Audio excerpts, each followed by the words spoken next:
Hi there, thanks so much for stopping by. This is going to be one of those very rare times where I will not be talking Disney. Now before you go on to change the channel, the reason why I am not talking Disney in this video is because I want to be able to share with you some other perspectives of what it's like about living in Japan. I mean, yes, my channel is all about the Disney scene in Japan, but that is not the only great thing about living here. And so I thought I'd like to do a series of videos where I'll be able to share with you my faves of the month, as in things that made my month or things that I particularly enjoyed using during the month, or that I discovered within the month. And my hope is to be able to share with you the many other amazing things that Japan has to offer. And if you're planning a trip to Japan in the near future, perhaps this might give you a few ideas about what to look for, and maybe you'll even discover some things that you didn't know you'd be interested in. The things I'll be sharing with you will range from makeup,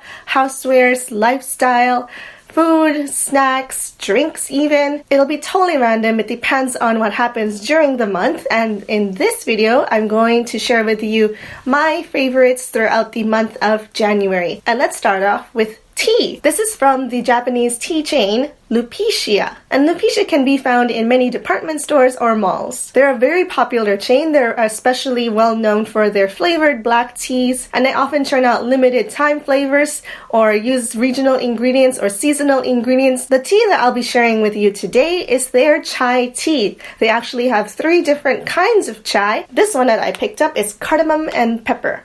There is a forever unfortunate misspelling here, and I don't think that has ever changed since the first time I came across it. As I said, there are 3 different kinds of chai in their chai series. Along with the cardamom and pepper chai, they also have ginger and cinnamon chai. What's great about this one in particular is that the chai is already set into tea bags, so you don't have to spend too much time preparing for your chai.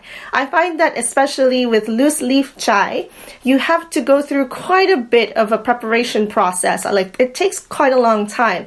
This one is pretty much foolproof because it's already, like, you know, measured for you, set out in tea bags. So all you really have to do is microwave the milk and the water. What I mean by that is, based on the instructions in the back, you would grab your mug and you would put in your tea bag, fill it up with 100 milliliters of water, set it into the microwave for 3 minutes, then you take it out, add 100 milliliters of milk, put it back in the microwave for a minute, and you're done.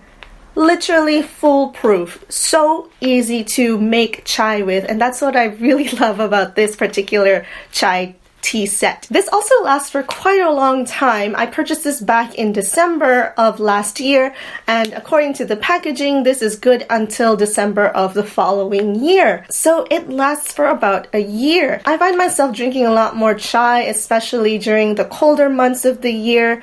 It's one of those times where I feel like the spices will help me warm up, and so I particularly like this kind of chai, the cardamom and pepper brand. The spices seem to be a lot more potent and filling compared to the ginger and cinnamon chai. So if you're looking for a good chai tea that has quite a kick to it, this is the way to go. So that's the drink of the month. There's also a snack of the month I'd like to share, and that is this peanut karinto. Please don't mind the baggy clip. I've been munching on this for like about a week and a half now. You get quite a lot for 100 yen. Yeah, this is 100 yen of a bag of karinto. What's karinto? Karinto is a Japanese word, and it is a snack, a fried snack that consists of flour, yeast, and brown sugar. When I first encountered karinto, I think everybody is thinking about the same thing, like small little poop sticks. And so for the longest time, I actually didn't want to try it because I had that image in my head all the time. If you've ever played the Phoenix Wright video game series that was made popular on the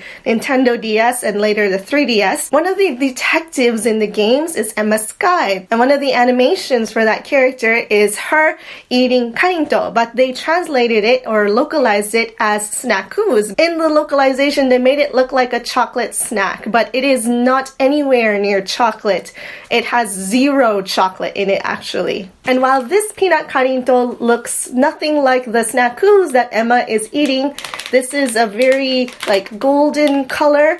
The Snackoos are brown, but I can easily eat this kind of karinto because it doesn't look like poop sticks. The color really helps get over that kind of mental image. It's a sweet snack for sure because it is sugar coated and then fried. The fact that this one comes with peanuts makes it a lot less sweet. It's more savory now than sweet because of the peanut coating on top of the sugar coating. This one is actually harder to find compared to the regular karinto. You will often see more of that brown karinto as opposed to the peanut karinto.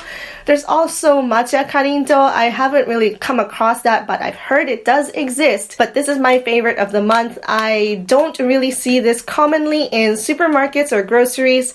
So when I saw this at this one supermarket chain or grocery chain, I knew that I had to pick this up. I'll open it up so I can share with you what one looks like. So this is a... Ooh, I think I've dropped a little bit of peanut over there. So this is the peanut karinto. You can imagine this to be a lot more brown, like dark brown, like very chocolate brown, and that is how the original karinto would look like, minus the peanut bits that are decorating the body. And you can see how thick it is, and there's a lot of substance to it, which is why after like 4 or 5 pieces of this, it fulfills that peckish time of the day. It's a very easy snack to eat, and I feel like I don't need to eat anything more after that. Now, before I go on to share with you my cosmetics of the month, I'd like to share with you a background story so you'll understand the context of the products. I have naturally oily skin, especially in my T-zone area. It's been a thing my whole life, and I've resigned myself to the fact that there is no product on earth that is going to eradicate or completely solve that problem for me. The only thing I can really do is either slow down the shine, control it, or mitigate it. And so I have been on the search for products that do exactly that. It's been a long journey. I can't tell you how many things I've tried moisturizing my skin, deep moisturizing my skin, using oils to clean my skin, which was awful, by the way. My skin is by default an oil factory. Sometime during the day, my makeup becomes cakey by just how much natural oils my skin produces. So I have come to the conclusion that the only thing I can really do is control the shine production or the oil production. And I have found 2 products that I'd like to share, and I got it from a Japanese cosmetics brand company called Orbis. Orbis is a brand that you will not find in drugstores in Japan. The drugstores in Japan do carry some cosmetic brands that are very much common in a lot of drugstore chains. Brands like Kate and Canmake and Visé, and even international brands like Maybelline and Rimmel. Orbis products can only be purchased at their stores, not at drugstores. And the first thing that I'd like to share with you is the primer, the base primer, the thing you put on before makeup. Their Skin Moisture Base Primer. It is a white bottle. On top of being a primer, it also has an SPF of 28, and it has moisturizing properties. My friend recommended this to me because she found it especially useful during the colder months of the year where the air is more dry, so your skin gets dried out more easily. This I have found to help control shine a bit more because it has moisturizing properties, and so I find that I don't need to like slather on so much moisturizer because it has a bit of that to help.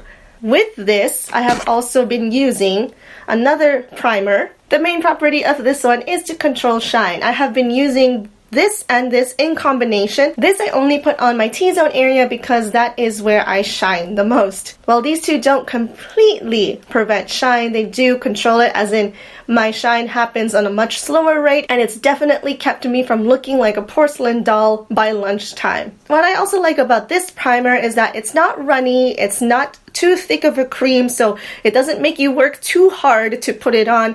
It's like somewhere in the middle. It's easy to apply and then it smooths out evenly, and it's so nice on the skin. It feels like you're not wearing anything at all, and that's what I think makes for a good makeup product, where it doesn't feel like you have layers upon layers of makeup. Well, it feels like you're almost not wearing makeup. And that goes the same for this too. A little goes a long way for this one.